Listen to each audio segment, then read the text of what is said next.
І сёння з намі Лявон Баршэўскі, непасрэдны ўдзельнік тых падзей жніўня 1991 года. Распытаем яго сёння дужа падрабязна, што адбывалася в тыя дні, як это ўсё праходзіла, якія адчуванні былі і гэтак далей.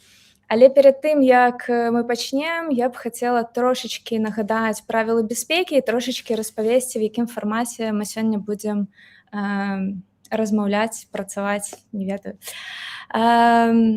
Значыць, па-першае, мы годна нашыя соцсеткі прызнаны экстрэмісцкімі матэрыяламі. Гэта значыць, што калі вы глядзіце наш стрим з Беларусі, для вас небяспечна каментаваць і рэпосціць яго, асабліва калі вы падпісаныя ці глядзіце са свайго аккаунта, дзе ёсць ваше імя, прозвішча ці неяк вас можна ідэнтыфікаваць.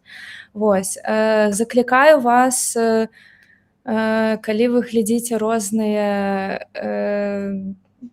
розныя каналы і знаходзіцеся в Беларусі, мець нейкія аккаунты, якія будуць ананімныя і карыстацца VPN, каб было максімальна бяспечна.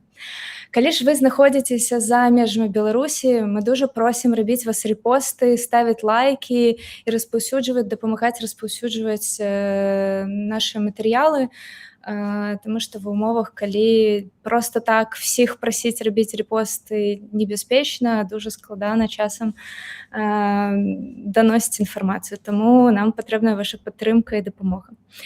У нас есть Бэмі кофе, спасылка закрэплена в апісанні гэтага стріма і таксама ёсць в чаце, і мы перыядычна будзем нагадваць. Мы збіраем данаты в форме бусікі. Гэта для таго, каб падзякаваць нашым лектарам, якія з намі выходзяць на сувязь і распавядаюць, адказваюць на вашыя пытанні і на нашыя таксама, бо я сёння буду задаваць таксама шмат пытанняў спадару Лявону. Все пытанні, якія вы будете пісаць в чаце, я буду агучваць. Некаторыя пытанні я ўжо бачу, што вы пішаце, і на некаторыя пытанні прагучаць адказы я, напрыклад, ужо ведаю, што прагучаць дакладна. Некаторыя проста я буду задаваць па тэме, калі мы будзем пра гэтыя блокі размаўляць. Таму пішыце, пра ўсё будзем запытваць спадара Лявона, і пра ўсё ён нам зможа адказаць. Вось такія кароткія нагадванні правілы. Я яшчэ раз хочу представить, з намі сёння Лявон Баршэўскі. Добрый вечер усім. Ось. І сёння будзем размаўляць пра падзеі жніўня 1991. Таму кароткае такое інтра ад мяне. Сёння часам калі ўзгадваюць 91 год, то узгадваюць в фармаце, што Савецкі Саюз разваліўся, Беларусь прачнулася незалежнай. Але насамрэч у жніўні 91-го гэта не падавалася непазбежным фіналам. У Верховным Савеце дамінавала камуністычная большасць, поўнай незалежнасці Беларусі паслядоўна дамагаліся невялічкая група дэпутатаў, каля 30 чалавек, дэпутаты апазіцыі БНФ. Таму спадар Лявон Баршэўскі сёння нам дапаможа аднавіць гэтыя падзеі знутры і перадаць тое, наколькі ценная была каштоўная гэтая барацьба жніўня 91 года. І пачнём мы з гістарычнага кантэксту. 19 жніўня 91 года група высокапастаўленых савецкіх чыноўнікаў, кіраўнікоў сілавых структур паспрабавала захапіць уладу СССР. Адным з галоўных арганізатараў гэтага перавароту быў старшыня КДБ. Быў створаны ГКЧП, дзяржаўны камітэт па надзвычайным становішчы. Прэзідэнта Гарбачова ізалявалі, прэзідэнта СССР, У Маскву ўвялі войскі, бронетэхніку, па дзяржаўным тэлебачанні перадавалі заявы путчыстаў і паказвалі балет «Лебедзінае возера». І мэтай ГКЧП было спыніць палітычныя змены і сілай захаваць Савецкі Саюз. Таму, спадар Левон, раскажыце, калі ласка, якая атмасфера тады была ў Беларусі, наколькі рэальна вам здавалася, можа быць, пагроза арыштаў, новых рэпрэсій, ці разумелі ўвогуле гэта людзі, што ёсць такая пагроза? Якія былі адчуванні в той день? Адчуванні былі, тут даволі ўсё проста, якраз гэты дзень я добра памятаю з розных прычын, але дзесьці ў 6 раніцы па тэлефоне, тэлефонаў тады мабільных для моладзі, кажу, не было, былі звычайныя тэлефоны. Вось, па тэлефоне мне пазваніў мой калега-дэпутат, гісторык Валянцін Голубеў, и сказал, что в Москве путч, переворот, перешла уладу, объявила там хунта и так далее. Ну, я кажу, я тады отправляюсь в Верховный Совет. Я жил близко от Верховного Совета, на улице Жуковского, кто минчанин, то ориентуется. Ну, были амаль что суседзі мы за Лесем Беляцкім, до речі, в той час. Вось. І я пехатой, там нават не трэба было транспорт ніякі, я пехатой прыйшоў у Дом Урада. В Доме Ураду, акрамя аховы і нікога я спачатку не сустрэў. І толькі ўжо я адразу пайшоў у кабінет Станіслава Шушкевіча, першага намесніка, тагачаснага старшыні Верховного Совета, першага намесніка, і заспеў там ягонага памочніка Івана Сцяпуру.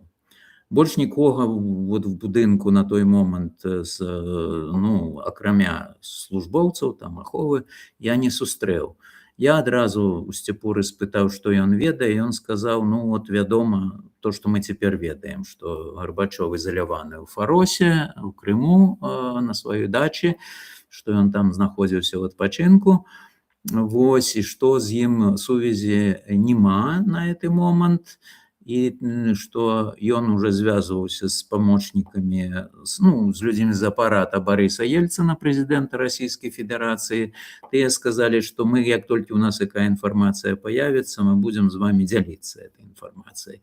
Ну, в принципе, так и атрымалось. Депутат Евген Глушкевич у Оршы, які якраз быў в гэты час, там, где ён быў выбраны депутатом, ён доўга не думаючы, паколькі ён вельмі добра ведаў Геннадзія Наева, якога прызначылі выконваць абавязкі прэзідэнта, бо ён быў віцэ-прэзідэнт СССР. Вось, ведаючы яго, ён зразумеў, што тут можа быць неведама што, сеў проста ў першы цягнік і паехаў у Санкт-Петербург. І там засеў у прыёмнай тагачаснага старшыні мэра Санкт-Петербурга Анатолія Собчака, і таксама там дзяліўся інфармацыяй, якая да іх паступала, што робіцца ў Петербургу, а яны, в сваю чаргу, з Масквой там мелі сувязь. І мы, в прынцыпе, уже з самай раніцы нейкую інфармацыю атрымоўвалі, але такую ўскосную, бо непасрэдна не было ясна, што там зробіцца.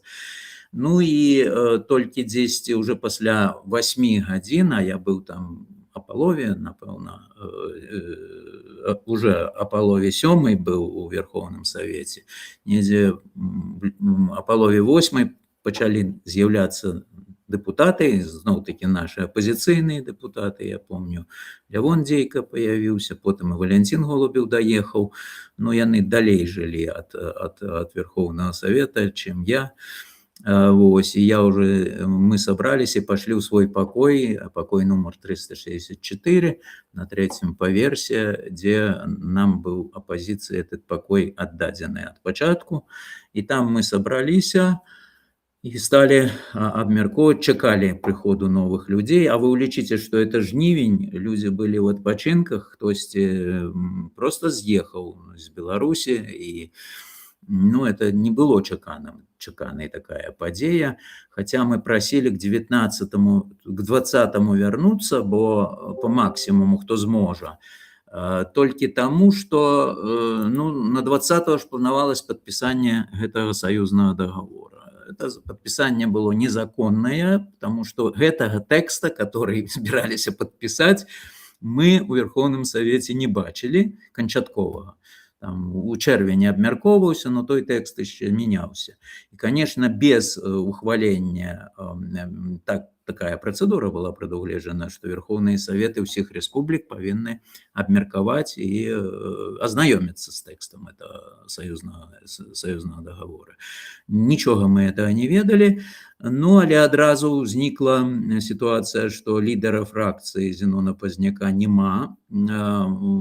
Голубеў звязаўся з управай БНФ, і сказалі, што ён займаецца дакументамі, ў сэнсе вывозіць дакументы, каб там, ну, всего ж чакалі. Мы, конечно, чакалі, што могуць прыйсці арыштаваць у любы момант. Мы ж не ведалі інфармацыі вобмаль, нічога не ведаеш, могуць просто прыйсці і забраць. І ніхто нікому нічого не дакажа. Вось. Таму мы імкнуліся спяшацца, Пазняка няма, давайте будем накидывать заяву, што мы асуджаем это, што это антыканституцыйны крок.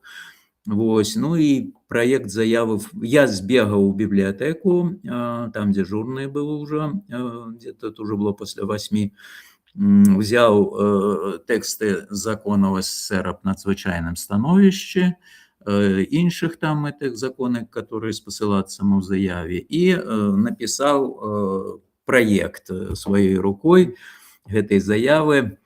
Там быў момант, што я пачаў пісаць на паперцы, это што 19 жніўня група там таких-то учинила спробу дзяржаўнага перавароту, а потом подумаў, думаю, 19 жніўня это добра, но трэба напісаць у ноч на 19 жніўня, як реально было. То есть, это бандитский чин, что нормальные люди дзейнічаюць. Калі вы лічылі, што вы робіце нешта правильное, конституцыйнае, як яны заявлялі, так на што ж у ночі это рабіць? Вось. І фраза пачыналася у ноч. Потым калегі сталі мы правіць, тут уже человек 8 собралося на гэты момант, где-то бліжэй к 9 гадзінам. Подъехала, мы стали уже абмяркоўваць эти тэксты. Галоўна, пад'ехаў Ігор Герменчук, выдатнейшая асоба светлай памяці. Ігор Герменчук, які быў галоўным рэдактарам газеты «Свабода». А газета павінна была выйсці, значыць, друкавацца ўжо ў той дзень, пасля абеда павінна быў чарговы нумар друкавацца. Вось. І ён прыбег, што будзем рабіць, як што, і трэба ж нешта. Я говорю, мы заяву тут уже накидываем, кажа, давайте яе хутенька, хто ёсць, той хай падпіша, і я яшчэ магу адклікаць чалавека, які павёз уже макет, тут тады трэба было вазіць, у Магілёве друкавалася газета, я его адклікаю, каб он вярнуўся, я ему перадам этот тэкст. Вось. Ну і все такое. Заяву мы зрабілі, і где-то бліжэй уже там 10 гадзін, калі сабралося уже нас там чалавек, напэўна, 11 ці 12, тут узнікла рашэнне, што пазваніць у прыёмную старшыні Верховного Савета. Мы ведалі, што ён прыехаў, Мікалай Дземянцей, і прыйсці яму задаць все пытанні. Вось. Ну, там адразу сказали, не больше 6 человек, что все тут не заваливайтесь, там сколько вас есть. Мы сказали, добро, прийде 6 человек. Ну и таким чином вот Владимир Заблоцкий, Валентин Голубев, Юрась Беленький, Игорь Герменчук, Сергей Навумчик и я, нас 6 мы отправились к Дементею. И там был такой момент так само красамоўны. Когда выходили с покоя своего, ісці ў кабинет до Дементея, Игорь Герменчук кажа, а як думаешь, мне диктофон брать? Я говорю, возьми, ты выйдешь с этим диктофоном у историю. Так вот было. И он пришел, он попросил дозволу у Дементея, не подпольно записывал нашу размову. Но Дементей, видать, был упевнений, что ГКЧП переможе, что тут нема чего бояться, нам треба бояться, что с нами будет и так далее. И он поводил себе довольно так, будем говорить, ну, я бы сказал, развязно. Вы тут ничего не разумеете, там все, Горбачев захворел, и он подал в отставку, все там под контролем, это все по Конституции. мы задаем пытанне, а калі ён захварэў, дзе ягоная заява, што ён складае з сябе абавязкі, і дзе медыцынскае заключэнне аб хваробе. Дементей кажа, все это будет поздней. Я говорю, ну вот коли будет поздней, тогда и будем размаўляць так. А на этот момент это путч, это есть дзяржаўны пераворот. Вельмі выразна сфармулировал это якраз Владимир Заблоцкі, і Ігор Герменчук яго дадаў, і мы выклалі, што вы будете несці адказнасць за падтрымку незаконна антыканстытуцыйнага пераварота. Ні за што я не буду несці адказнасць. Ну, карацей, вот так себе паводзіў Мікалай Дементей. Вось. Мы вярнуліся ў свой пакой. Да, Герменчук записал все на эту, кажется, теперь я еще и стенограмму в газету поспею, ну, в сенсе, отправлю эту стужку, как зняли. И, ну, яны дали на завтра, сапраўды дали стенограмму, трохи скороченную, выгляде там уже полосу трэба было менять, и так им нашу заяву эту опубликовали на завтра, потому что газета выходила с раницы на наступный день. Ось, друкавалася вечером 19-го, а выходила 20-го. Ну і задалі пытанне, сказалі, што пазняк у курсе, но ён павінен пад'ехаць пазней. І тут, значыць, ну што рабіць? У той час наш дэпутацкі статус дазваляў практычна нам арганізоўваць сустрэчы з выбаршчыкамі, это называлася, у любой кропцы. Ну, кшталту. Дэпутаты маюць права сустрэцца з людзьмі, дзе яны захочуць. Не трэба было браць дазволаў нейкіх і так далей. Мы, натуральна, вырашылі на 18 гадзін к канцу рабочего дня сустрэчу зладзіць на плошчы Леніна, цяперашняя плошча Незалежнасці. Але як склікаць народ? Сувязь сапраўды нармальная не працуе, радыётэлебачанне ў руках тых выконвае толькі загады путчыстаў. Вось, тэлефоны з Верховного Совета еще можно было кудысьці дозвониться, но таксама это ж не мобильные тэлефоны, это трэба, каб люди подняли трубку, были дома и так далей. Вось. Поэтому много так людей не збярэш. Ну, у структур Народного фронта были пэўныя свае каналы, были ж координаторы в районах Минска, были старшыні, им поведомили, збирайте своих людей, кого можете. Повторяю, это был отпочинок, не все дома. Вось, і у гэты момант я уже вырашыў падбаць пра сваё, потому что я на гэты момант быў беспрацоўны. Я звольніўся з Верховного Совета, знак протэста супраць того, что плануецца падпісаць саюзную дамову, і з 1 числа я уже там не працаваў на пастаяннай аснове. Вот.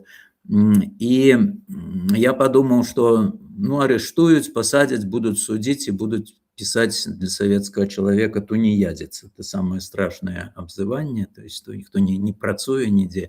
Я думаю, трэба мне уладкавацца на працу. Вот.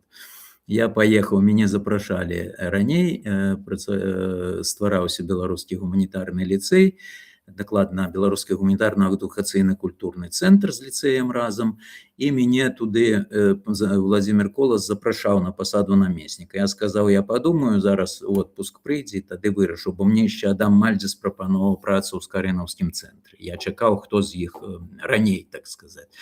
Ну, а тут уже чакаць не было куды, я поехал на Караля 16, хутенько написал заяву, что мне приняли заяву, загад написали, и вернулся где-то праз гадзінку, там не болей, у Верховный Совет.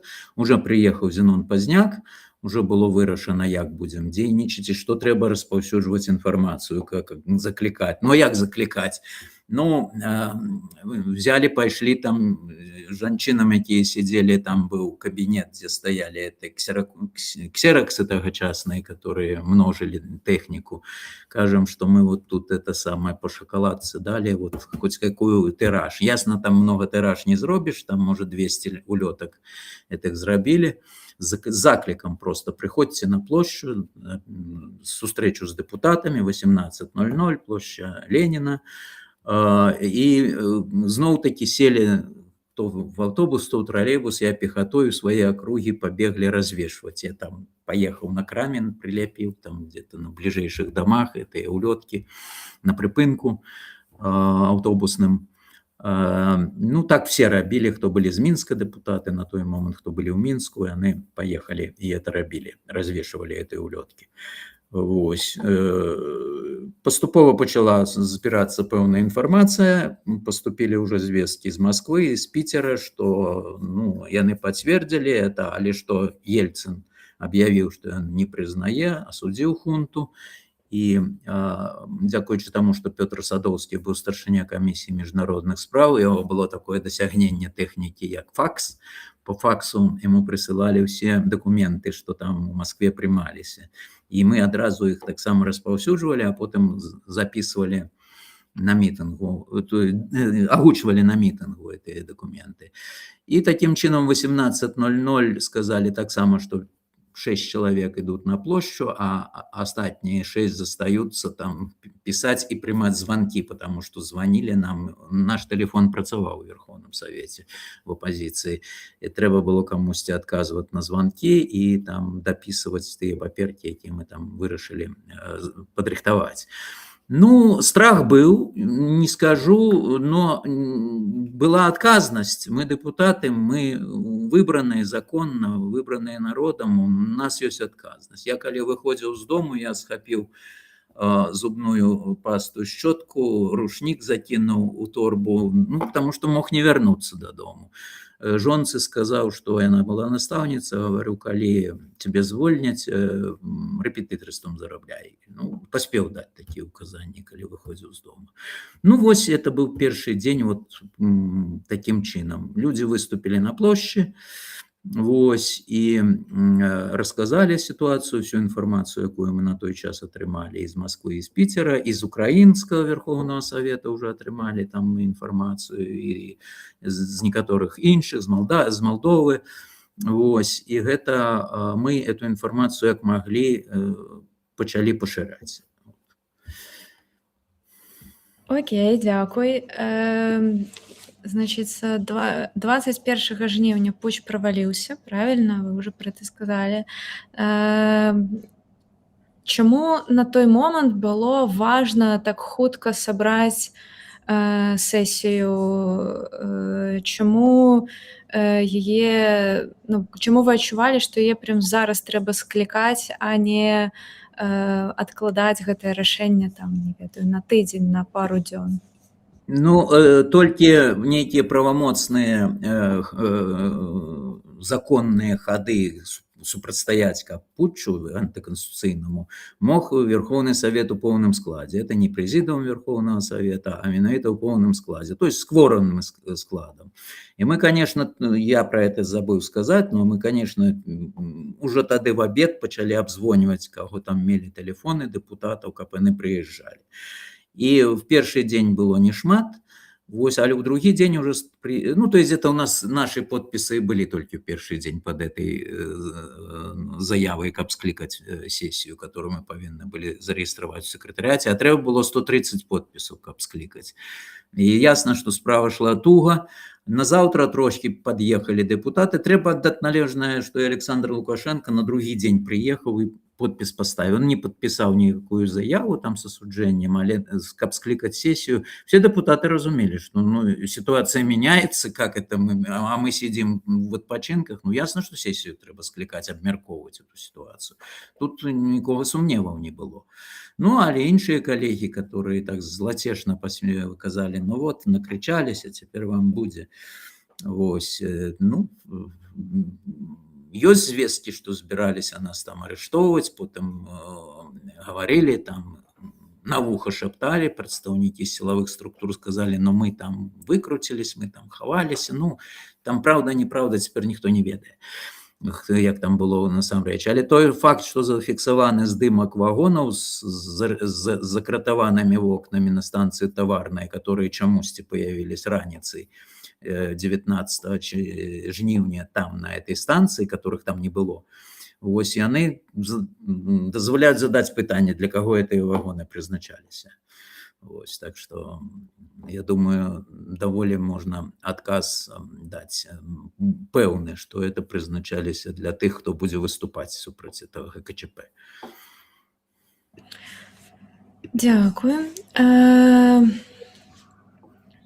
23 жніўня дэпутаты апазіцыі БНФ жывым тэлеэфіры заклікалі людзей прыйсці дадому ўрада падтрымаць патрабаванне аб незалежнасці і забароне КПБ КПСС. Распавядзіце трошачкі пра гэта падрабязней, як удалося мабілізаваць тысячы людзей. У нас акурат і в чаце было такое пытанне, што не было сувязі, як мабілізавалі столькі людзей. І якім быў настрой натоўпу, настрой людзей, які выйшлі? Ведаеце, што сапраўды нашы магчымасці першыя 2 дні былі досыць абмежаваныя і газета «Свабода», газету «Знамя юнасці» не пусцілі з друкарні, старшыня дзяржтэлерадыё тагачасны Сталяроў, ён перадаваў толькі загады гэтага КЧП, дазваляў, больш нікога не пускалі. Там мы, безумоўна, патрабавалі часу эфірнага яшчэ і ў першы, і ў другі дзень путча, і 19 і 20. І 21 само сабой. Патрабавалі, але просто там было маўчанне з таго боку, і ездзілі туды, той же самы Навумчык, і схаваўся старшыня дзяржтэлерадыё, сказалі, яго няма на месцы, карацей, яны хаваліся. І в этом плане было цяжка. Другі дзень, аднак, мітынг ужо быў значна большы, все ж інфармацыя пайшла, да і з Масквы ішла інфармацыя, што там народ все-таки выйшаў, што КЧП не атрымаў тое, што ён хацеў адразу з першага дня.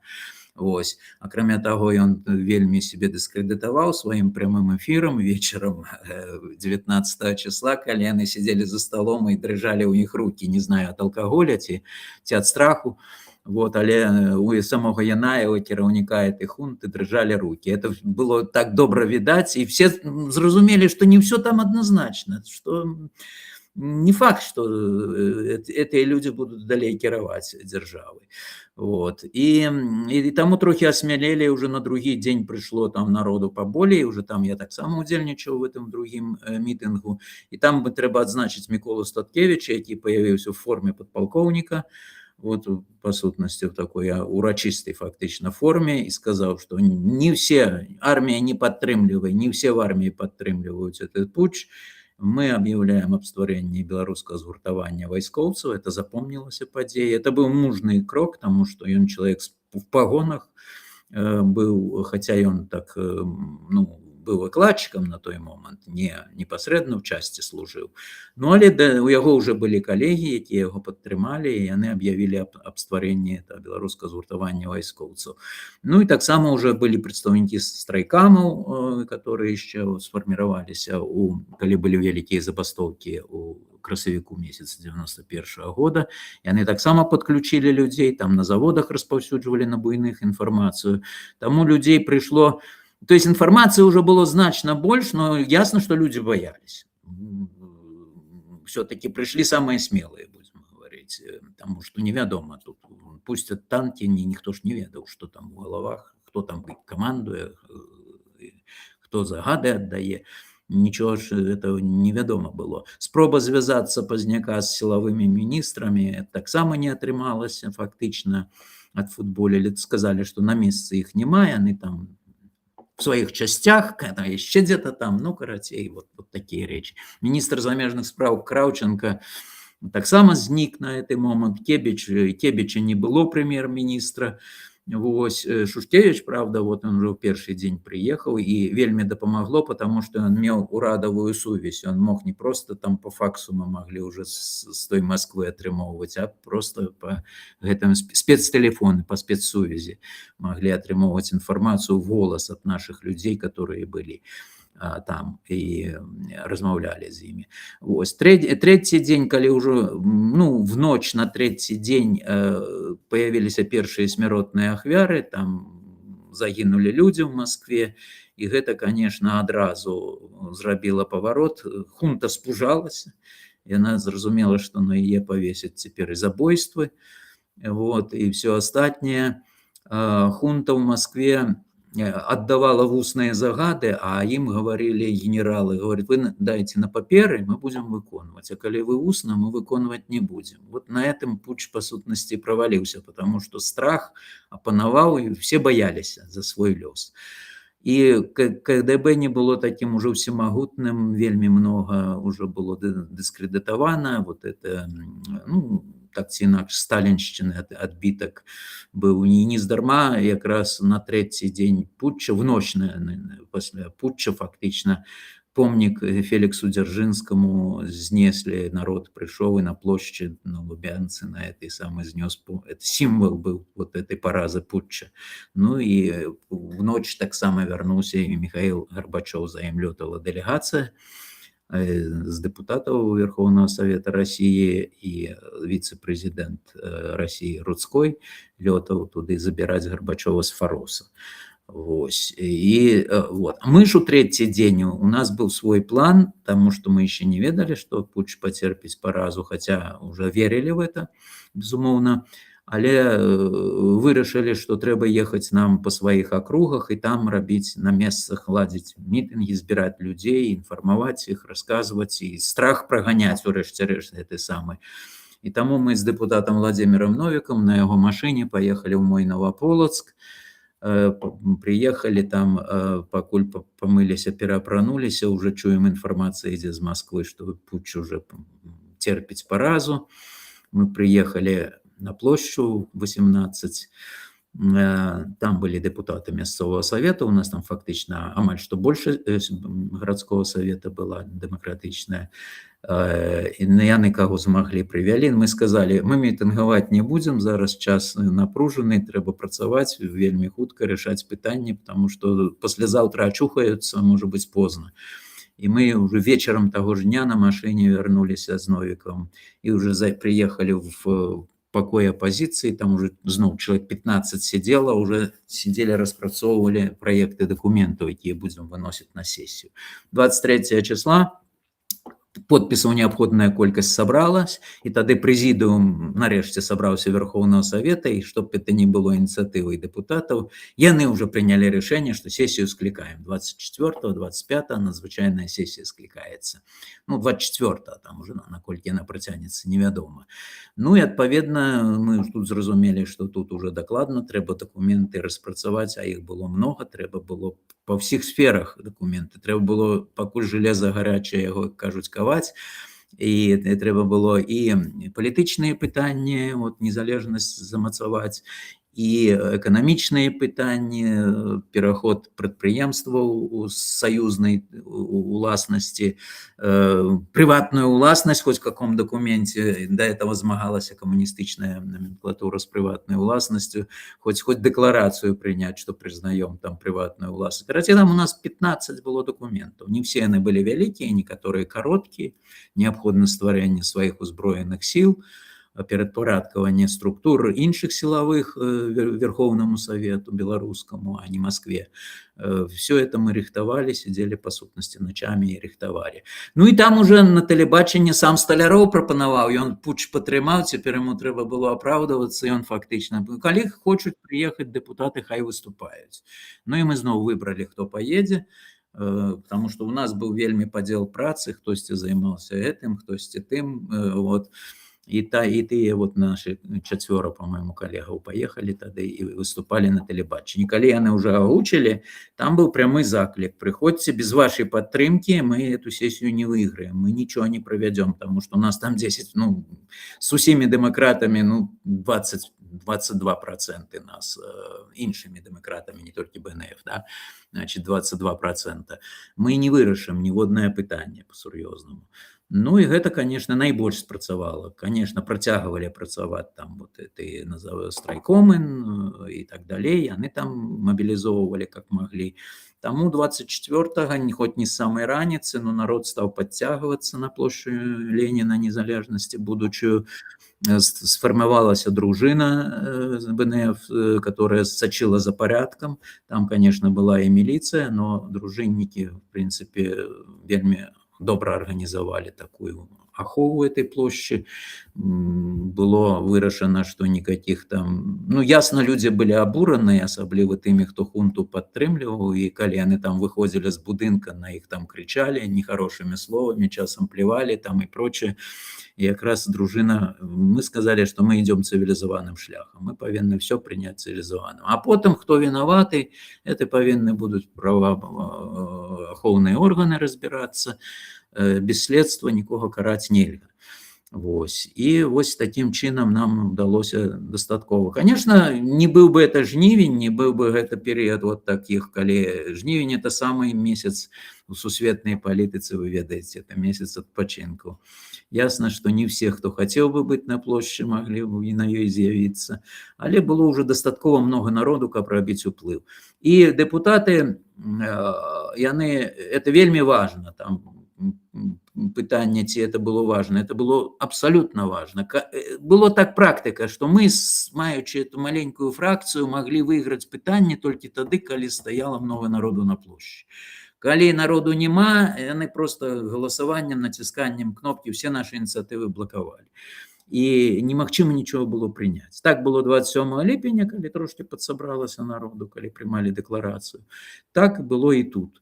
Вот. Ну, тут 2 дні фактично запар этими людьми кіравалі непосредственно митингом, этим, который по сутности не спыняўся, кіравалі намеснік старшыні БНФ Юрий Хадыка и сакратар БНФ Вінцук Вячорка, яны давали слово всем, кто хотел выказаться. Ну, а калі у нас здараліся перапынкі, мы выходзілі и таксама тлумачылі, что адбываецца. Да, мы запатрабавалі трансляцию, якая пайшла, и тут пайшла ў ход кассета Игоря Герменчука. Ей дали в прямую трансляцию по гуку узмацнения, и все почули, что Дементей путч подтримал. Он же говорил, что я ничего не подтримливал, я ж тут все это... А тут все почули эту размову. И всем стало уже ясно, кто там еще сомневался, хотя там в основном уже народ не сомневался, что хунту подтримал Дементей. И стало ясно, что он упирался, он казал, он показывал, что я там у дзяцінстве, у меня в часе войны там пошкодили мне ногу, вот задирал калашину, штанов показать, какие он был несчастный и прочее.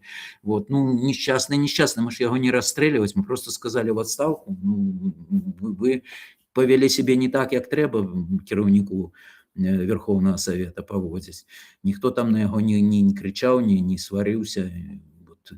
Василь Шаладонов, намеснік, другі намеснік старшыні Верховного Совета, і он таксама там выступіў па радыё з падтрымкай, в сэнсе сказаў, што ГКЧП это законная арганізацыя, мы патрабавалі яго адстаўкі. Ну, ён уперся, он сказал фразу, которая забила всех: а куда мне потом пойти працаваць? Уявіце сабе, ну, вот это, ну, ясно, что мы казали, ну, при чым працаваць? Ну, працаваць ты юрыст, знойдзеш сабе працу, але, ну, ты не можешь посаду палітычную займаць. Але ў выніку ён захаваўся. І трэба сказаць, потым ён дастаткова годна сябе паводзіў, по-беларуску пачаў выступаць, і ён узбудзіў крымінальную справу, уже будучи генеральным прокурором, калі нас збілі, праявіў такі акт мужнасці, бо на яго ціск быў вялікі, што не павінен узбуджаць справу. Вось, это ўжо ў 95-м годзе. Так што для Васіля Шаладонова гэта было добрым урокам. Вось, і яна яму спрацавала на карысць.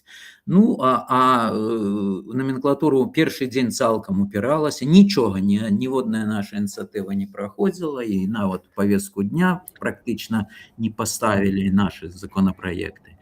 Але потым працэс пайшоў трохі іначай. Я про это зараз распытаю. Хотела просто яшчэ папярэднюю тэму, каб вы завершылі. Трошечки ёсць парочку пытанняў в чаце, і я хочу перед тым, як я іх зачитаю, падзякаваць за ваши донаты, за ваши буськи, которые вы нам дасылаеце на нашым Buy Me a Coffee. Вялікі вам дзякуй. Гэта все пойдзе на падзяку спадару Левону за то, што ён сёння з намі праводзіць гэты вечар. Я хотела прочитать тут парочку пытанняў і ўжо буду запытваць конкретно з самага пачатку, як ваша сесія пачыналася і што адбывалася. Было пытанне,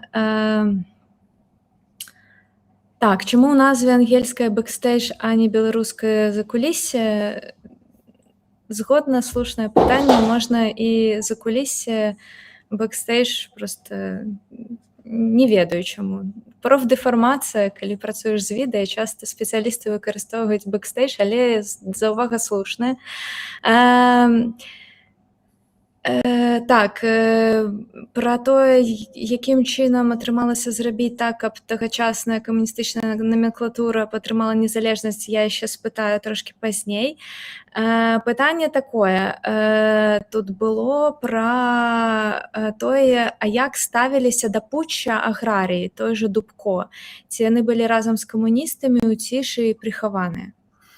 Добрае пытанне. У іх былі людзі розныя у аграрыяў, і Дубко не быў дэпутатам Верховнага Савета БССР, ну наколькі я ведаю, што ён якраз падтрымаў, ну як сказаць, не то што актыўна падтрымаў, но быў на баку путчыстаў, бо Старадубцаў, который быў старшыня ўсяго там сялянскага, забыў як называлася, всесаюзная арганізацыя, ён быў увогуле ў ГКЧП ў склад яго включілі.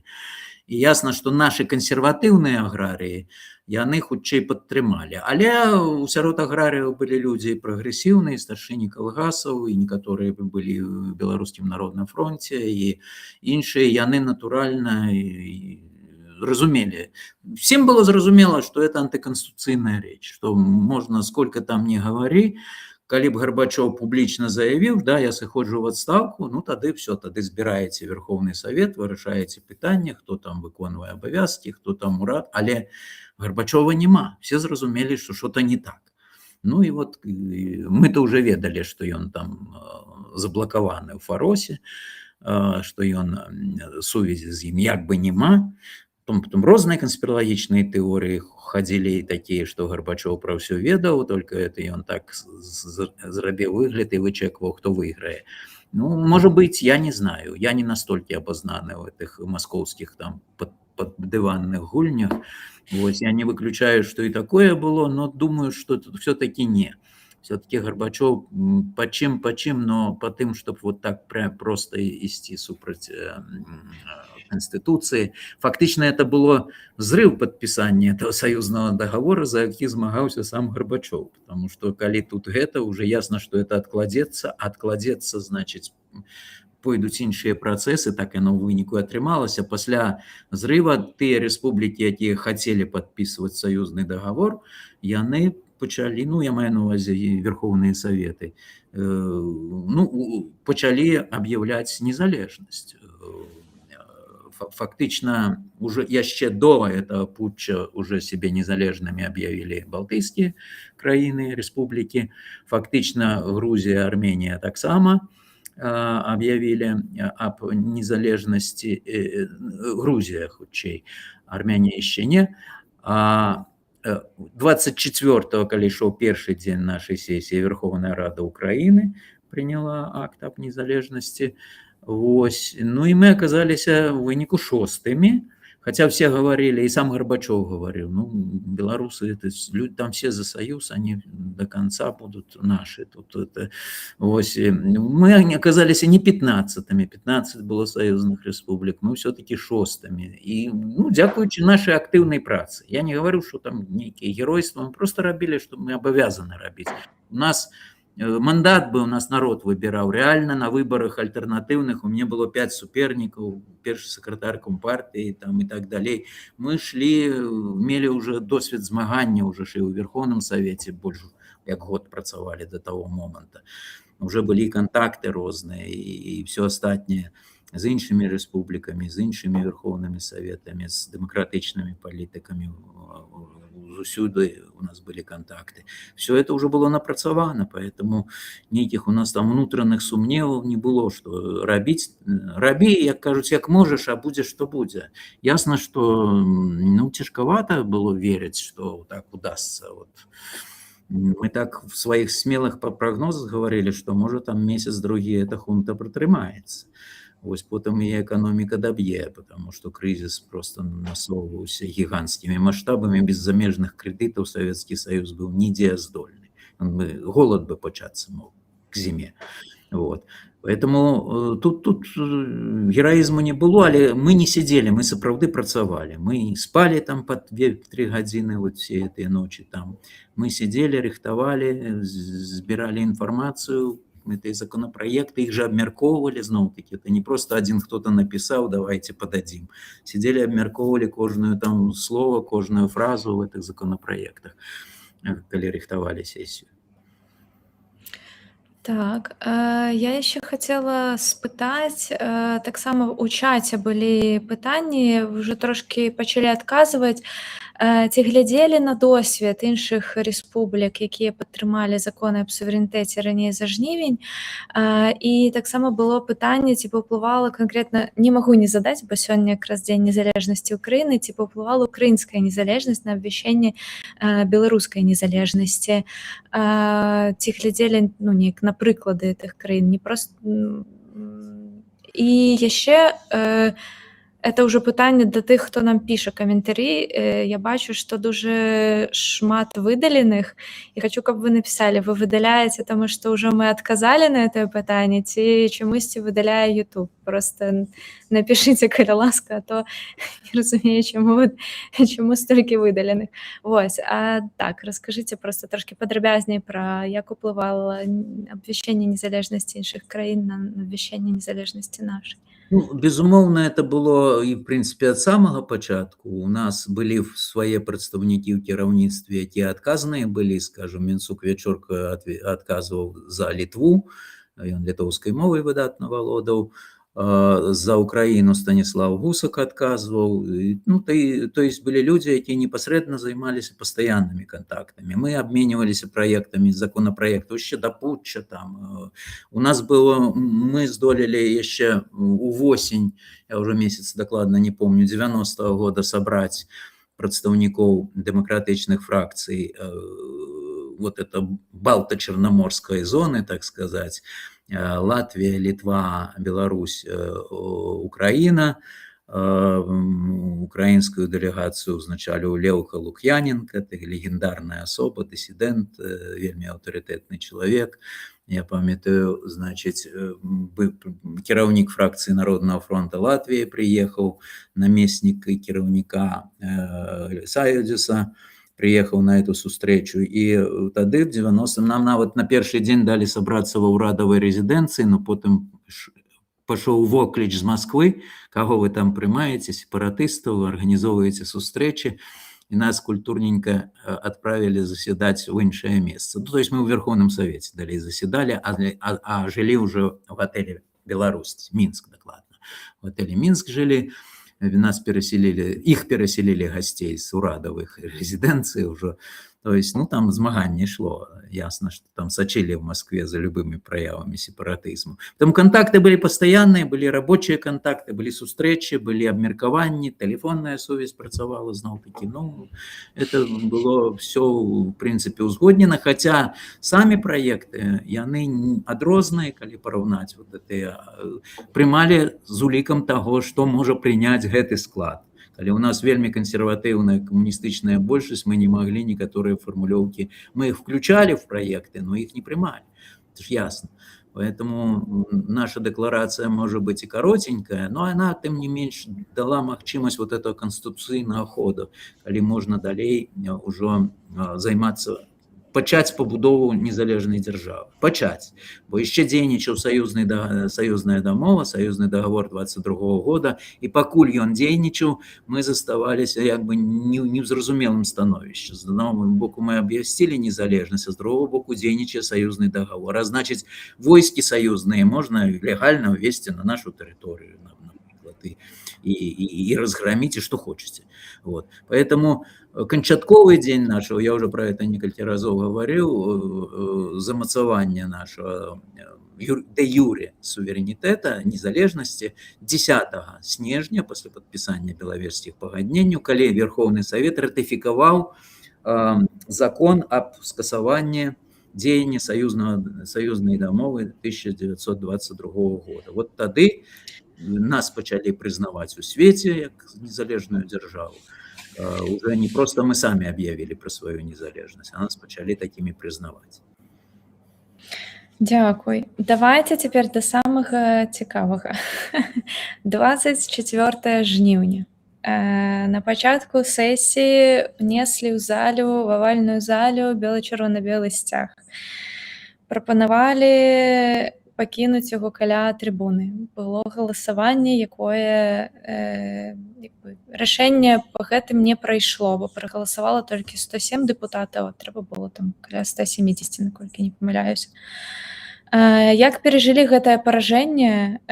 Ці ўспрынялі гэта як сігнал, што за незалежнасць таксама не прагаласуюць, ці была там, не знаю, паніка, ці наадварот збадрыліся? Як адрэагавалі на гэта?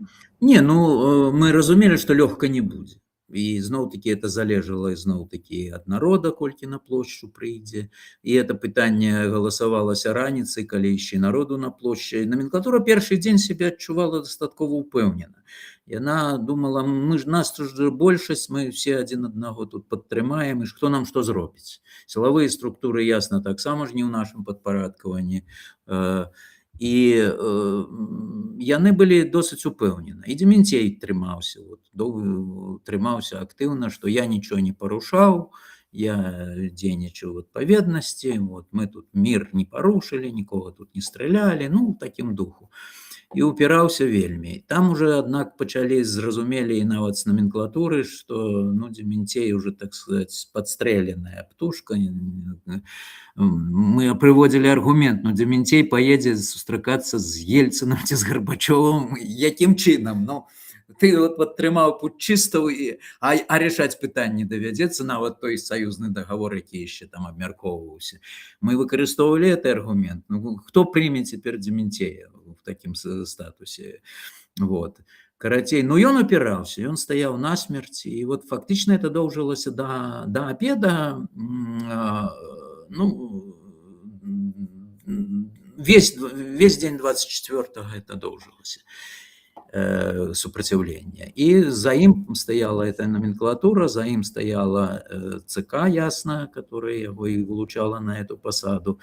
Цыкоўцы таксама яшчэ не ведалі, што з імі адбудзецца. Кіраўніцтва компартыі таксама вельмі кансерватыўнае. Яны прыйшлі на сесію, прасілі там слова, не прасілі, а патрабавалі, бо хтосьці з іх былі саюзнымі дэпутатамі, яны мелі права выступаць па нашаму рэгламенту на нашых сесіях.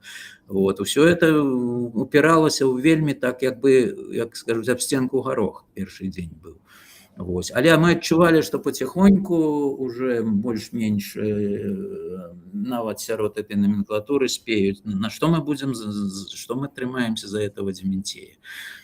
Но ключевым все-таки было московское решение, калі ў Москве Ельцин подписал указ об спыненні дзейнасці компартыі на тэрыторыі Расійскай Федэрацыі, яны раптам адчулі, а хто намі цяпер будзе кіраваць, а на каго нам цяпер маліцца, ад каго грошы атрымліваць.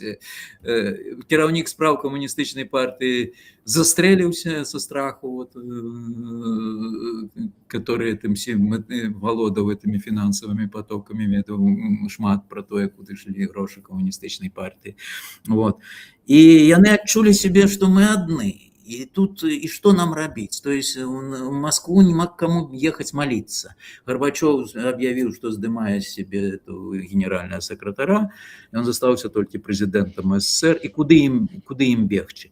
И вот к вечеру они это зразумели, но еще инерция тримала, и они просто по инерции тримались из-за Дементея, из-за все. И только урэшце Дементей, по-моему, перед перапынкам, уже в другі дзень перед першым перапынкам, ён урэшце сказал: я решил пойти на пенсию.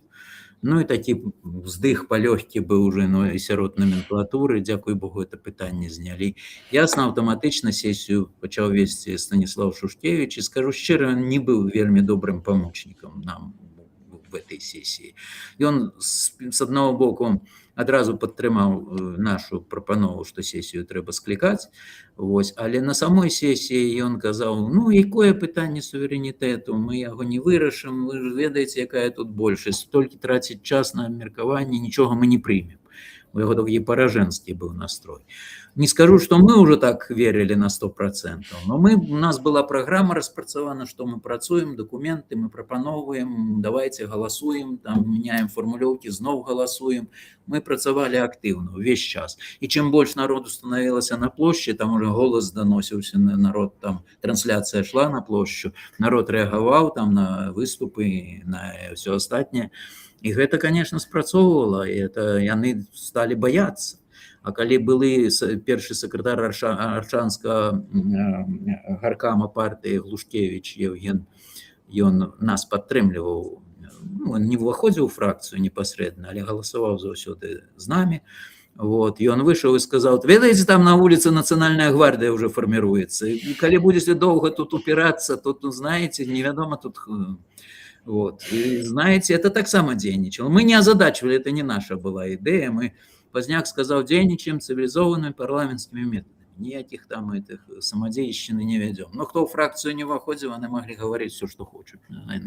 Некоторые робили, некоторые были обураны, стресс вот этот был. Того же Глушкевича, когда он утекал в Петербург, а потом вертался, вот, был стресс, безумовно. Вот, и это можно зразуметь. Вот, ну вот этот тиск. И вот потом он объявляет об отставце, об Дементей, значит, сессию пачынае весці Шушкевич, хуценька перапынак, і вот в перапынку уже 25 числа адбываюцца галоўныя падзеі. Мы побегли размаўляць с депутатами, уговаривать их, что надо все-таки принять без этого, это кровно принять декларацию, надание конституционной силы декларации, бо потом нас просто прихопят, іншыя республики объявляют незалежность, а мы застанемся неведомо чим, союза реально уже нема де-факто. Повели кулуарную работу, и я якраз заставаўся там на калідоры размаўлялі з депутатами каля пакоя вот нашего 362-го, а пазняк, Наумчик и іншыя разышліся по розных там калідорах, размаўлялі, и приходит премьер-министр Кебич и кажа: я подумал, и я решаю так само подать в отставку. В принципе, то мы не тое, что мы на той час еще лозунга «Долой Кебича» у нас не было, потому что, он все-таки и заигрывал с демократами, якую-некую белорусизацию дозволял проводить. Не то, что мы за его там трымались, але было и для нас нечекано. А тут нема с кем пораиться, все разбрелись по кутах, нас там человеки 3 стояло. Вот. И он приходит и говорит, я говорю этому, постойте, Вячеслав Францевич, я пойду пошукаю своих, мы тут вернемся и зададим вам питание. Вот. Но я не побег раиться со своими, я побег до Геннадия Карпенки, який уже в этой час активно себе поводил, особливо активно потребовал отставки Дементея. Я говорю: Геннадий Дмитриевич, коли зараз Кебич на сессии объявит, что он подает в отставку, вы готовы, коли мы вас вылучим? Вас номенклатура подтримає. Он был директор завода, все-таки там, то есть есть шанс. Нашего кандидата Заблоцкого ясно не проголосуют премьер-министром зробить, ясно, это 100%. Мы голосов не наберем ніяк. А вас в такой стрессовой ситуации, он і в партії був, там, компартії, Карпенко і інше, ось. Треба сказати належне Карпенку, скажу: а чому ні, я готовий, в будь-який момент. Это самое. Я побег назад это рассказать, а в этот момент уже космонавт Коваленок, який так само нас во всем подтримлював, але так само человек не в фракции, что хочет, то робить. Он взял под руку Кебича: а, Вячеслав Францевич, тут же экономика, тут неведомо, что робится, как мы без вас обойдемся, вы уж не горячитесь, не подавайте в отставку. Я думаю, что коли б подал Кебич в отставку, история могла бы пойти. Вот это был такой переломный момент. Потому что коли б Карпенко стал премьер-министром, это бы, магчыма, был бы так само аўтарытарны кіраўнік. У яго былі замашкі аўтарытарныя. Але ён быў, па-перше, нацыянальна арыентаваны, па-другое, все-таки ён знизу, все-таки з завода прыйшоў і меў доктор навук, все-таки, я думаю, дыктатуры б ён не стварыў. Нават такой нацыянальны. Магчыма, былі бы праявы этого, ён даволі такі чалавек мог быць рэзкі. І уявіце сабе тады, якія былі вынікі там наступных прэзідэнцкіх, хаця яшчэ ў той час не думалі выбараў, калі б Карпенко стаў прэм'ер-міністрам тады ў той дзень. Вот. Но, на жаль, уговорил вот космонавт Коваленок Тебича. Тебич так сказал: ну, раз вы уже так просите, да, конечно, я уж тут это самое. Ну, правда, одразу після перапынка там Тебич даў уже заданне свае этому апарату, яны падрыхтавалі хуценька на калені просто пастанову аб абвяшчэнні палітычнай, эканамічнай незалежнасці Беларусі. Такая хитрая постанова, кшталту, якая, ну, как бы все переходит под контроль Беларуси, Верховного Совета и Урада, вось, але ні слова про то, якія там, что мы выходим з Союза, ці там денонсуем союзную дамову. И калі яны зачитали эту постанову, ясно, что это адразу хіснула, тому что большасць камуністычная, там было дастаткова много і праціўнікаў, там былі больш кансерватыўныя за Тебіча людзі. Яны-то не адразу, але тут ну, наш праект, яны зразумелі, што за наш-то ясна нам прабіць цяжка, даслоўны наш праект, але за гэта яны ўжо как бы гатовы галасаваць. Але не все, ну, в сэнсе невядома, будзе большасць ці не. Такие решения трэба прымаць па сутнасці канстытуцыйнай большасцю. І тут вельмі добра выступіў Зенон Пазняк. Ён там сыграў на страху камуністаў. Камуністы ж спужаліся, што нам цяпер чакаць ад Масквы, зараз Ельцин пачне прысылаць этих арыштоваць тут нас. Ну, страх ж вочы вялікія, тут мы ж там это компартыя, якая падтрымала там, ну, все такое. И Пазняк вельмі деликатно патлумачыў, что не думайте, что да, там на сёння демократы российские, яны гавораць хорошие слова, но природа России – это имперская природа. И она все равно не даст спокойно нам жить и будовать. Вот. Калі мы будем зараз никто, не будем равноправным партнером, нас просто з'едуць. И тут бярэ слово другі сакратар Гомельского гаркама, да, Михаил Мачуленко, он такі, ну, консервативный, правда, молодый такі, на той час адносна депутат был.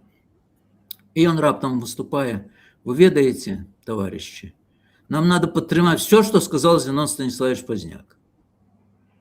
Ну, калі уже сказал, что Зенон Станиславович подтримать, ясно, что прапанова Тебича однозначно проходит. Тут уже голосование чисто формально адбылося. І тут, значить, да, і таксама сказаў, вельмі кансерватыўны быў депутат Жебрак, і он еще больше эмоцыйна сказаў, что вы хотите оказаться северо-западным краем завтра, калі мы не примем зараз то, что просил Пазняк. Ну и все, и голосование вырашено. Потом пошли допрацоўкі и формулёўкі. Это было складана, мы хотели туды как максимум впихнуть поболее, чтобы и про войска решить, уже про всю армию.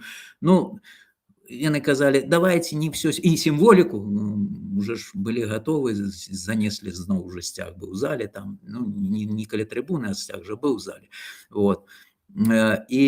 Але это уже старые коммунисты, якія проголосовали, говорят, ну давайте откладем, мы уже такие стомленные, 2 дни тут это самое, давайте на наступной сессии мы все примем. И, ну, уже зараз никаких сил нема, вечер уже поздний. Вот. И апошняе голосование, калі уже канчаткова приняли канчатковую формулёўку вот этого закона о наданні конституцыйнага статусу декларации, проголосовали в 20 годин 8 хвилин, вот, и проголосовали одноголосно с тех, кто голосовали. 256 человек проголосовали.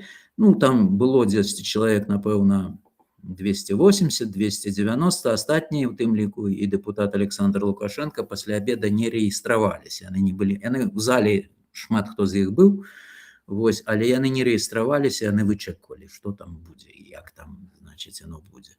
Вось, поэтому голосование супраць этого не было ніводнага голоса.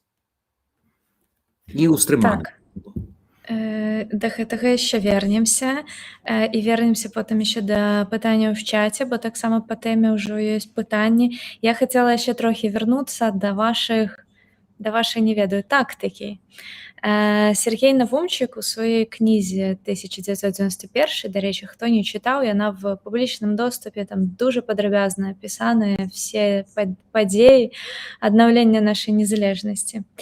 Але ён называў вашу тактыку кантрасным душам. што адны дэпутаты жорстка ціснулі на большасць і нагадвалі пра людзей на плошчы, а іншыя, вот як Пазняк, спакойна прапаноўвалі выйсці, то бок прагаласаваць за незалежнасць. Ці было у вас такая дамоўленасць, ці гэта нарадзілася проста як бы натуральным чынам, таму што у вас была як бы унутраная згода, што вы ідзеце законнымі шляхамі, вось, ці ўсё ж такі вы ўжо в нейкі момант злавілі гэта як што трэба так даціскаць, што гэта такая стала прям тактыкай? Ну, мы ж уже не першы дзень, не першы месяц працавалі. Мы уже мелі такі досвед. Мы за гэты час, ну вот я скажу шчыра, толькі я фактично сваёй рукой написал 36 законопроектов. Ну, маю рыбу, якія потом абмяркоўваліся со спецыялістамі, там дапаўняліся, менялася. Только я один.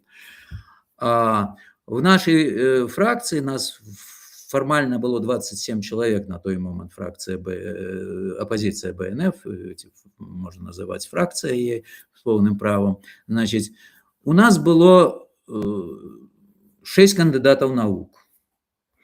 В остатних 300 слишком депутатов, которые не входили в фракцию, ну, было, может быть, 10, то есть процент.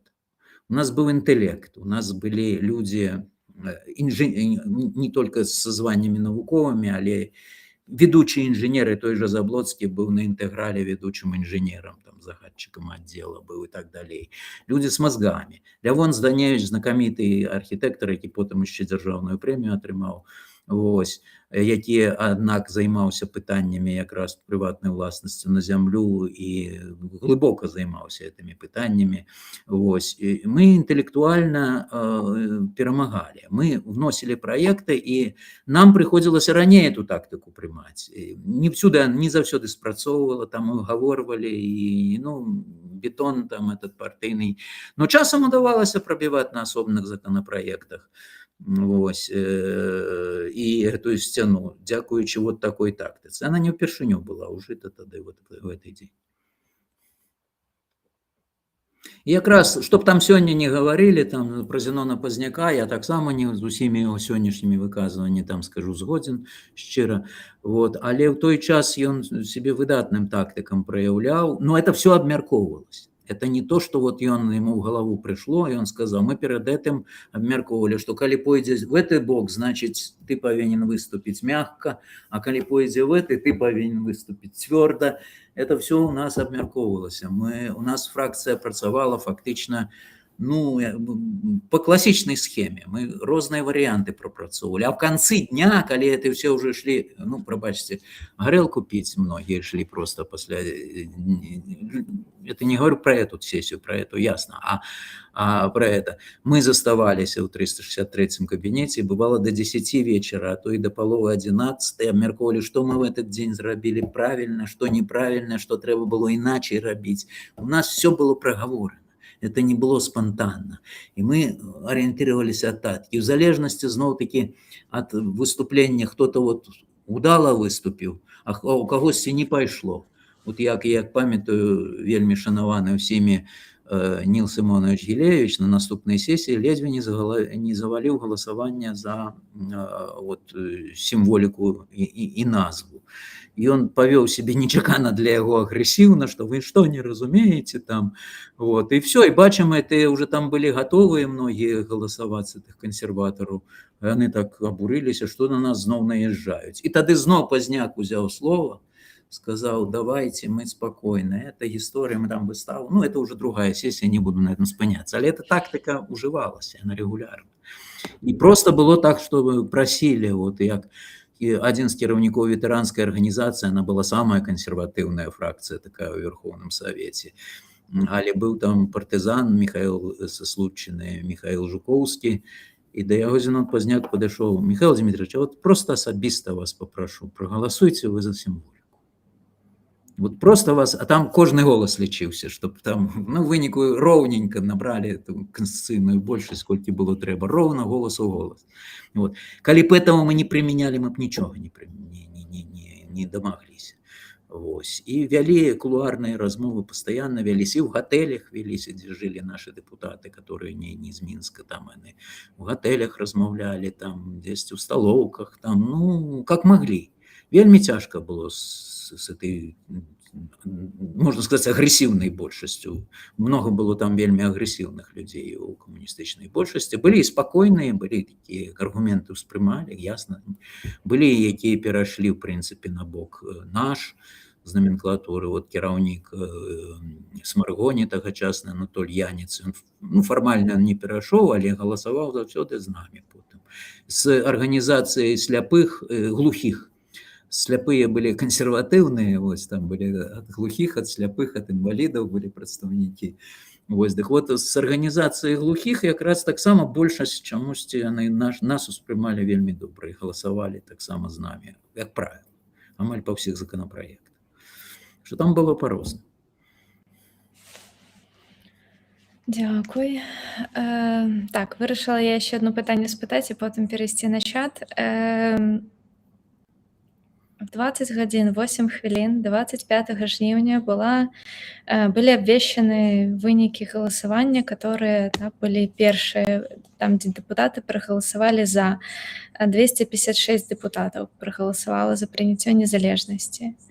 Дарэчы, адразу прашу вас всіх, хто нас глядзіць, ды хто паглядзіць, можа быць, там заўтра, заўтра в 20:08 узгадайце просто пра гэту дату, пра гэты час, бо падаецца дуже сімвалічна. Якой была рэакцыя людзей на плошчы, якой была рэакцыя ваша, і што вы адчувалі в той момант, якая рэакцыя была в овальнай зале, калі вот вы пабачылі, што рашэнне прайшло? Ну, реакція була, в принципі, то ми, да, асабліва після того, як це так само унікальний випадок, напевно, в історії, коли партія забороняє чи припиняє діяльність самої себе. Тобто, маючи 80% депутатів комуністів у парламенті, удалося їх дотиснути, ну, от дякуючи чиннику, що вони спужалися, ясно, без этого ніяк не обійшлося, що вони самі себе припинили. Причем в нашем проекте нават не было припынення дзейнасці комсомола. Потому что в комсомоле адносна были прогрессивные люди, ну, чтобы аж припынять дзейнасць, ради бога, там это самое. Але депутат Иван Герасюк, який так само голосовал звычайно з нами, але был так само таки сам по себе депутат, в фракцию не выходил. И он каже, мы проект этот уже там на голосование ставим. А он говорит, а чего мы, значит, верных сынов, то есть, как он назвал, коммунистичной партии «Молодевое крыло», что мы про его забыли, давайте впишем комсомола. И так вписали комсомола. Это нам, вот, говорю, не было в нашем документе. Вот я не говорю, что это кепско. Ясно, что с комсомолом треба было. Но просто думали, что это будет уже по ходу разбираться, что люди сами будут решать, в какую молодевую организацию вступать, чтобы выходить. Вось. Ну и, до речи, комсомол на этот момент Александр Федотов узначаливал, не самая уже такая одиозная фигура, скажем прямо. Вот. И наша молодевая комиссия была прогрессивная. До речи, ей кіраўнік Валер Курдзюков, его прозвище уже сегодня никто не памятае, але ён выступил на паседжанні прэзідыума супраць путча. 7 было тады членов прэзідыума з 19, которые на паседжанні прэзідыума, яшчэ калі путч доўжыўся фактычна, яны запатрабавалі асудзіць. Вось. І вот кіраўнік этой моладзевай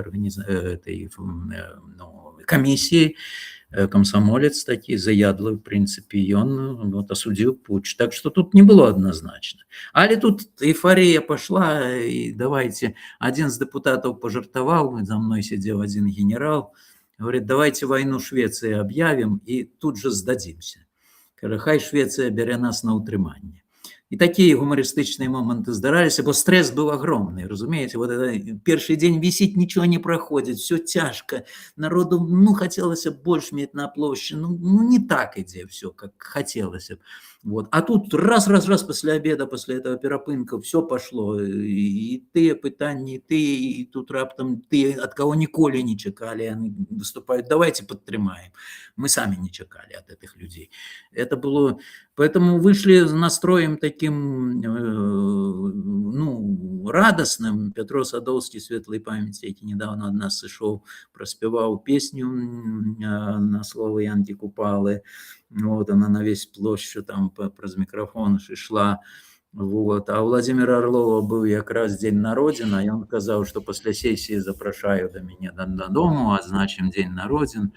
Я кажу, ну тут убачимся, а говорю, у меня что-то подарунка ніякага нема. А тут до меня подходит человек и за рукав меня, сука, а там полутемно, не осветлена, это нормально площадь, ліхтары вакол горять, а тут только некие прожекторы пару, и все. В полутьме такой митинг этот вечерний.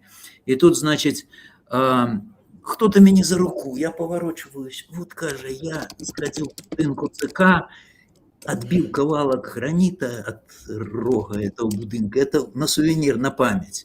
И кажу, дякую, куда я за этим сувениром? Потом думаю, вот будет классный подарунок. Я его подарил Владимиру Орлову, как раз когда до его потом приехал. Вось после заканчэння уже мітынга тады. Ну, мітынг вельмі доўга не доўжыўся не таму, што мы там не хотели і радаваліся, ясна, і гаварылі, але, в принципе, был поставлен, что это только першы крок, что дзяржаву трэба з нуля фактычна будаваць. У нас все свайго амаль нічога няма, ні фінансавай сістэмы, ні войска, нічога.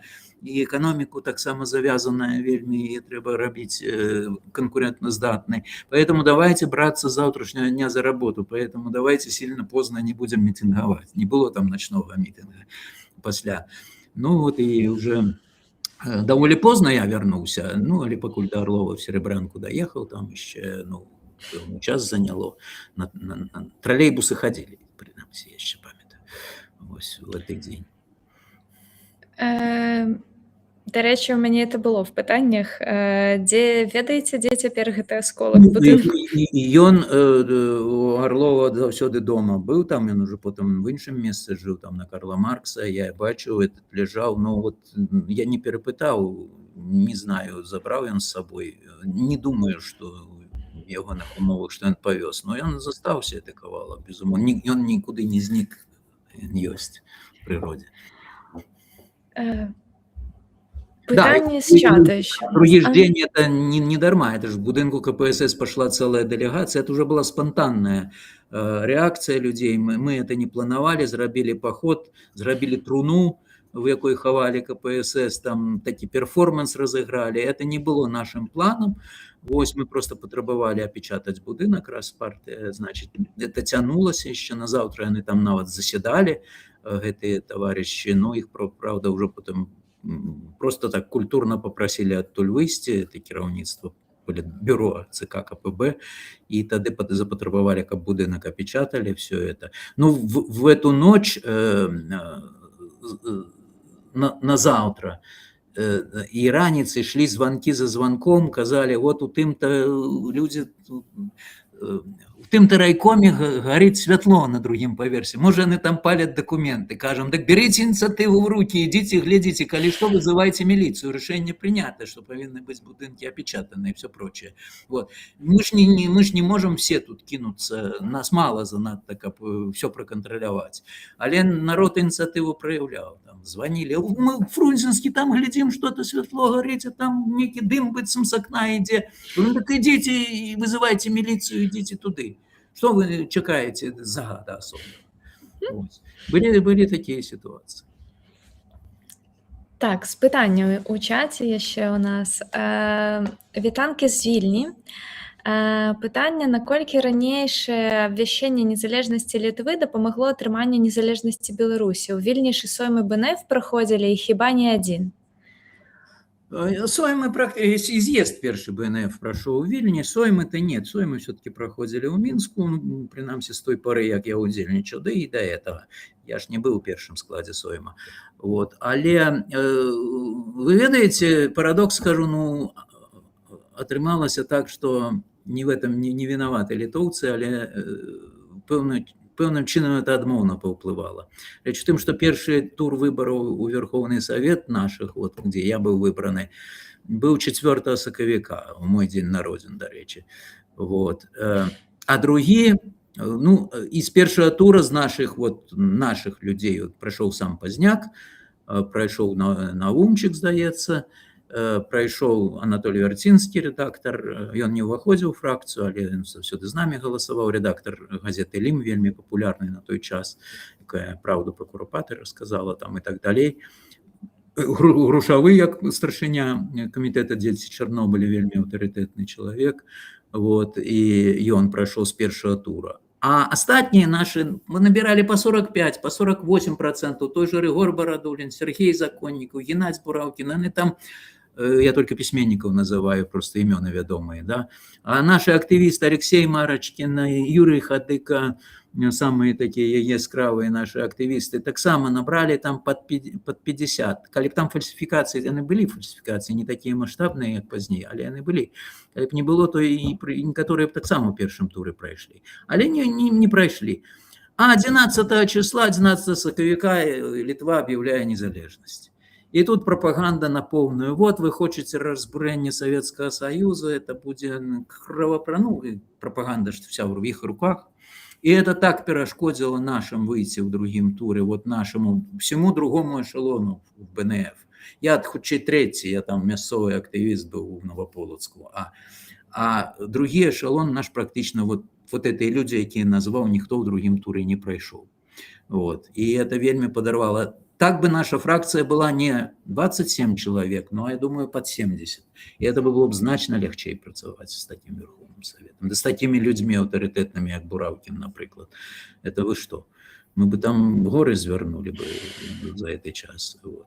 Но так вышло. Таким чином, хотьки не хотьки, а Литва нам трохи перешкодила. Но мы, конечно, подтримливали, мы ездили, когда там расстреляли литовских мытников, меня отправили выступить на жалобном митингу, я помню, ездил на межи Медниках, да, значит, мы подтримливали всяких, и коли там вот этой спроба захопить войском, телецентр, там наша делегация ездила особенно, была делегация Верховного Совета, наша делегация официальная от фракции, а еще несколько человек поехали неофициально туда подтримать этих людей, которые на улице стояли, боронили парламент. Вот. Ну и в этой ситуации, конечно, ясно, что это был добрый приклад. Мы и законопроекты некоторые, формулировки списывали там. Я там літоўскую подвучыў таксама, ну, Інцук Вечорка у нас спецыяліст быў заўсёды, і я прасіў яго, вот, давай-ка там выберы з законаў, што у нас можа падысці ў фармулёўкі нашых праектаў. Ось. Вельмі шчыльна працавалі. З Літвой, як можа, ну, з Літвой, з Украінай найлепш, конечно, это было. З расійскімі дэмакратамі былі зносіны, але хутчэй такія, у іх все ж свае былі інтарэсы, і імперскасць іх не... Яны хацелі дэмакраты, але хацелі імперію захаваць. На жаль, так. Вот. Поэтому тут... Хотя там были люди особные, я не говорю про нябожчыка Сахарова, он помер еще до того, как мы стали депутатами, але, скажем, Сергей Ковалев, это человек, Юрий Афанасьев, это люди были, в принципе, было несколько неимперских человек в этой демократичной фракции, как она там называлась, ну, уже по назвам не важно, вот. Але с российскими демократами больше с ними зносины имели вот наши объединенные демократы, на чоле с Добровольским, который был союзным депутатом, и они больше контактовали с российскими демократами. Дякую. Мені ще є питання. Як глядзелі на пытанне войска падчас абвяшчэння незалежнасці? Войска агулам нейкім чынам удзельнічала ў працэсах? Ну, войска, было вядома, што былі аддадзены загады.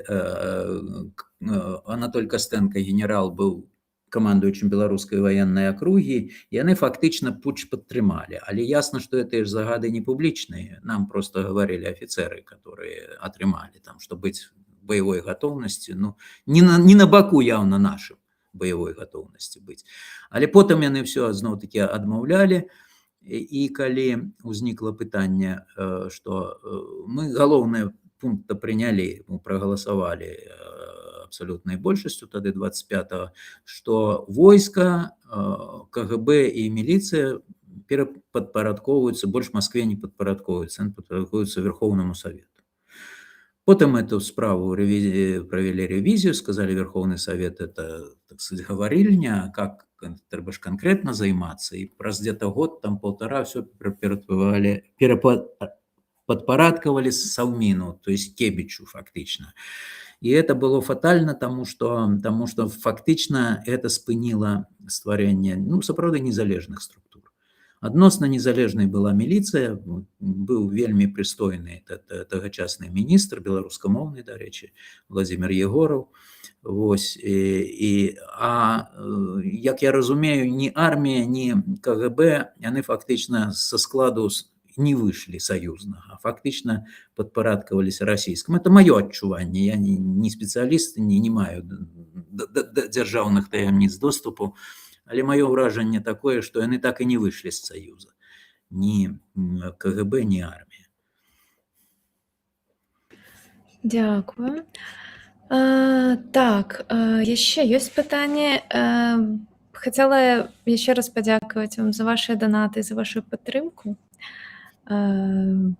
Нагадаю, што спасылачка ёсць в апісанні відэа, можна даслаць Буську падзяку спадару Левону за тое, што ён з намі сёння тым вечарам.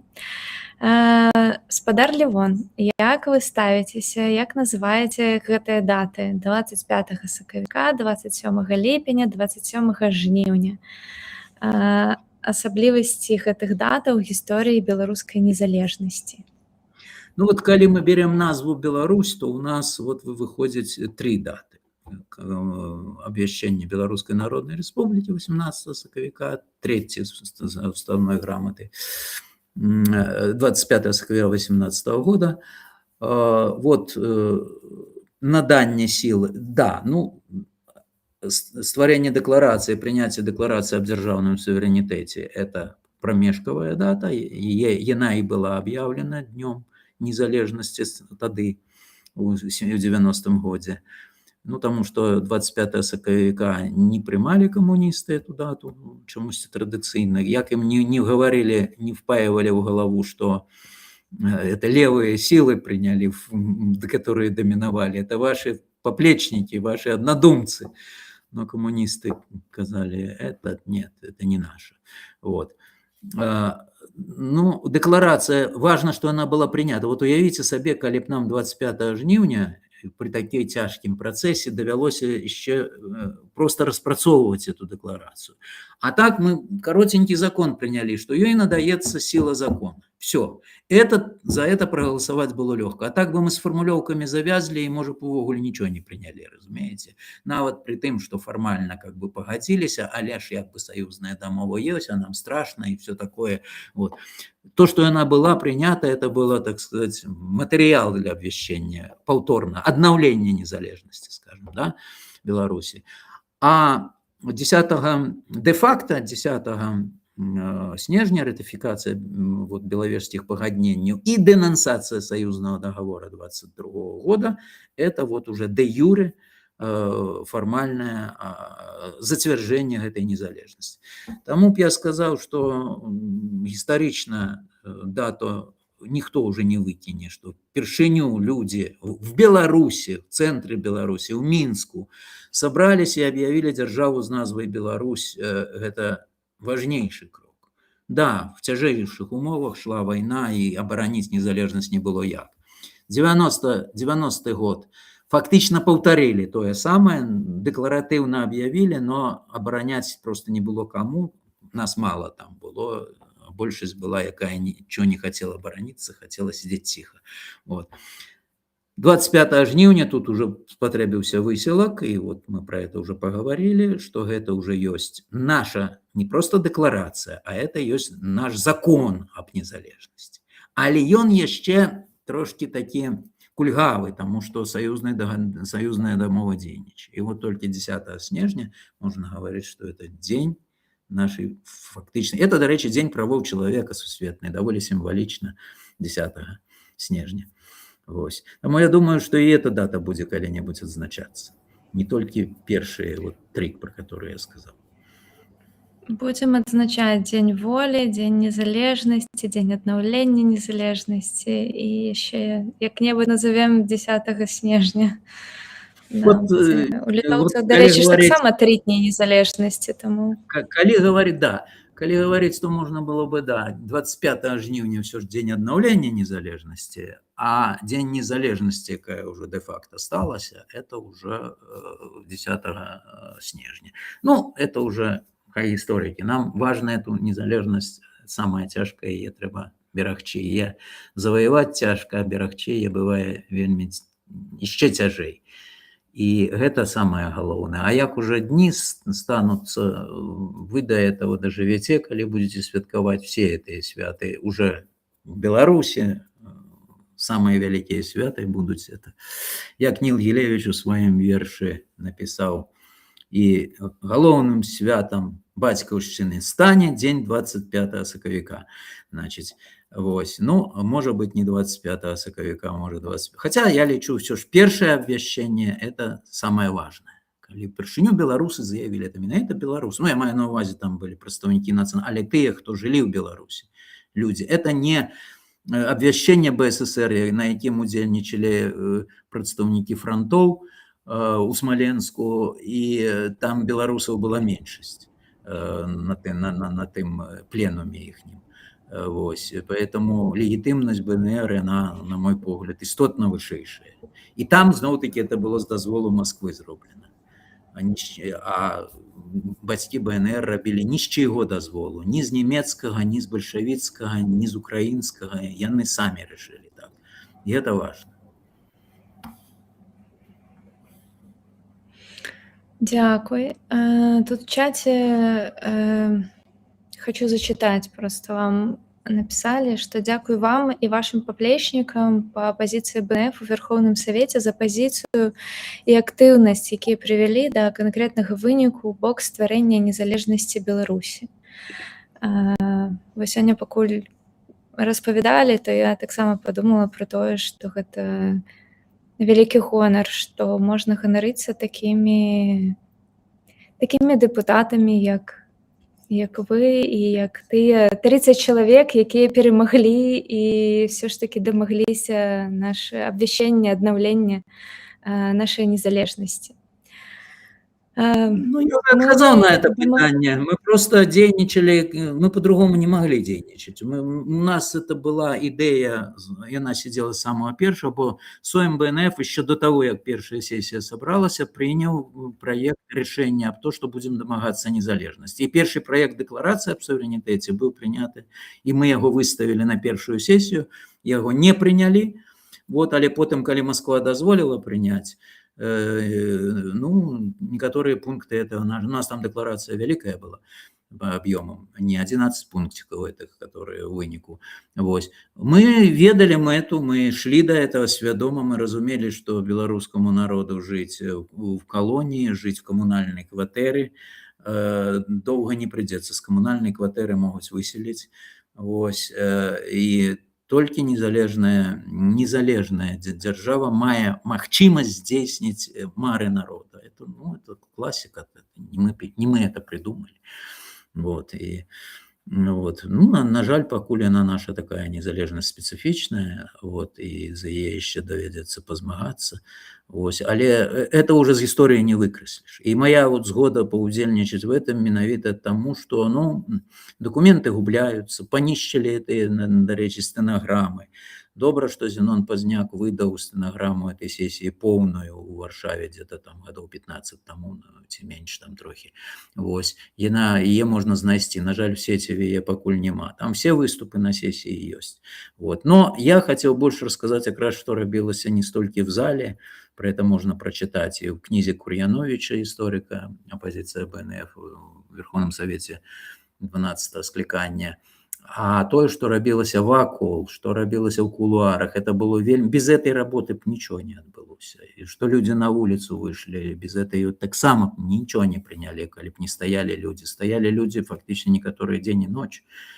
Пажылыя людзі, як той же профессор Хадыка, яны просто праявілі вытрымку і адказнасць велізарную, трымаючы людзей, ведучы няспынны фактычна мітынг, ішоў 2 дні там на плошчы.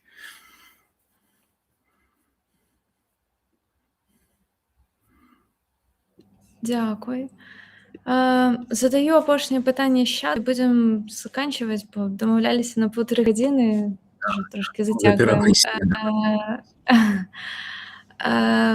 Пытанне з чата. У Літве даволі хутка рэалізавалі памежны кантроль на знешніх межах. Ці казалася нешта пра межы Беларусі падчас аднаўлення незалежнасці? Безумоўна, безумоўна, бо войскі былі таксама падпарадкаваны Верхоўнаму Савету спачатку, і адразу пачалося стварэнне, і стаялі ў нас, былі гэтыя заставы былі і на ўсходняй мяжы до 95-го года, і на мяжы з Расіяй былі. Ясна, што ахова там не была надта шчыльная, але былі гэтыя пункты пераходныя і ўсё астатняе на мяжы з Расіяй.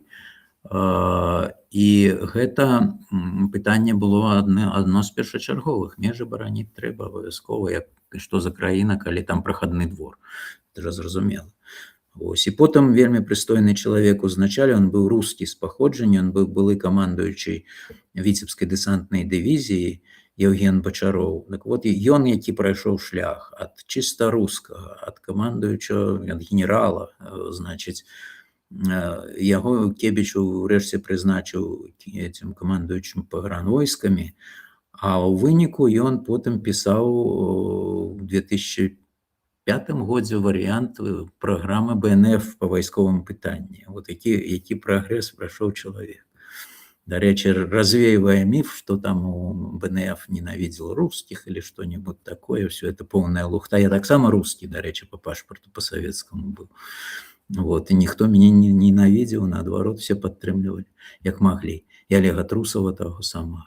Вот, так что вот это все каски и болботня, ну, я думаю, что молодое поколение уже на это не повинно купиться. Ну, оно разумеет, что тут выбор стоит не поміж русскими и белорусами, а стоит выбор поміж каштоўнасцямі пэўнымі, подставовыми каштоўнасцямі, правами человека, правами народа и парушэннем этого всего. И калі выбор робіцца ў другі бок, краіна апынаецца рана ці позна ў крызісе і трагічнай сітуацыі. Дзякуй вялікі, спадар Левон, дзякуй за гэты эфір, за гэты час, за вашы расповеды, і не толькі за гэта. Дзякуй агулам за все тое, што вы зрабілі для таго, каб мы сёння мелі незалежнасць, мелі Беларусь. Да, ёсць, канешне, адно але ўсё ж такі гэта ўсё частка нашай гісторыі, дуже важная частка нашай гісторыі. Всіх, хто быў сёння з намі, таксама дуже вам дзякую за ваши донаты, за вашу падтрымку. І прашу вас, заўтра узгадайце пра гэты дзень, дзень аднаўлення незалежнасці Беларусі. Калі вы Вот не ў Беларусі, то... в 23-34 в 20-м годзе падымалі чарку, да, значыць, па назве артыкула. А тут 20:08 лёгкі час запамінаецца, калі вот сапраўды была поўнасцю законным органам, выбраным всенародна органам абвешчана незалежнасць Беларусі. Это шмат чаго варта. Так, хто карыстаецца трэцам, якраз в трэце можна напісаць пару слоў в 20:08. Дзякуй вялікі вам. Тых, хто не ў Беларусі, пішыце каментары, стаўце лайкі, шэрце гэтае відэа, каб яго пабачыла больш людзей. Хто ў Беларусі, калі ласка, не рабіце гэтага, але дзякуй, што вы ўсё роўна з намі, што вы глядзіце і падтрымліваеце. Дзякуй, спадар Левон. Дякую. Жыве Беларусь! Жыве.